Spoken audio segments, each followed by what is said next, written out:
তোমরা আমার শর্ট ভিডিওতে অনেকেই দেখে ফেলেছো যে আমি একটা বিয়ে বাড়িতে গেছি, মানে আমার বান্ধবীর বিয়েতে। তো সেই উপলক্ষে কিন্তু আমি বেরিয়ে পড়েছিলাম মেহেন্দির দিন দুপুরবেলা বেরোনোর পর অনেক কাজ ছিল, কাজটা শেষ করে দেখো আমি পৌঁছে গেছি। তারপরে গিয়েই চা খেতে দিয়েছে।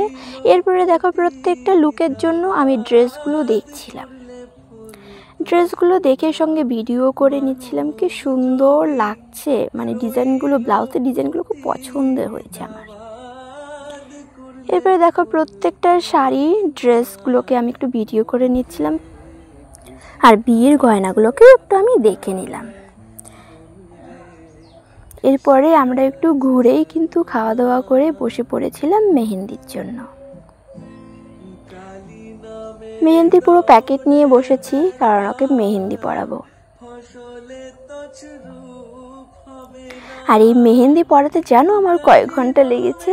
8 ঘন্টা। তোমরা শুনলে অবাক হবে সত্যি। তো মেহেন্দির মাঝখানে দেখো এটা খাওয়া দাওয়ার ব্যাপার আছে, কান্নাকাটিরও ব্যাপার আছে। কান্নাকাটি করে খাওয়া দাওয়া করে আমিও খাওয়া দাওয়া করলাম। করার পরেই কিন্তু দেখো একটু ভিডিও করে নিচ্ছিলাম, কেননা এরপরে আমার আর এখন মানে এই ড্রেস পরে আর ভিডিও করা হয়ে উঠবে না।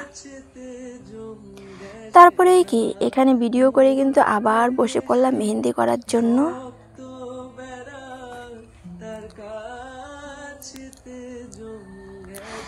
সামনের ডিজাইনটা ওর পছন্দের ছিল, আর পিছনের ডিজাইনটা আমি আমার পছন্দেই করেছিলাম।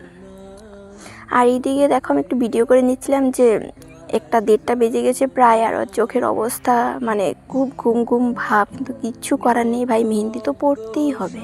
আর যেহেতু আমি নতুন, তাই একটু মানে এতটা লেট হচ্ছে, কি আর করব। আশা করি প্র্যাকটিস করতে করতে এক সময় এই 8 ঘন্টাটা আমি 1-1.5 ঘন্টার মধ্যে কমপ্লিট করতে পারবো। ওকে, গুড নাইট।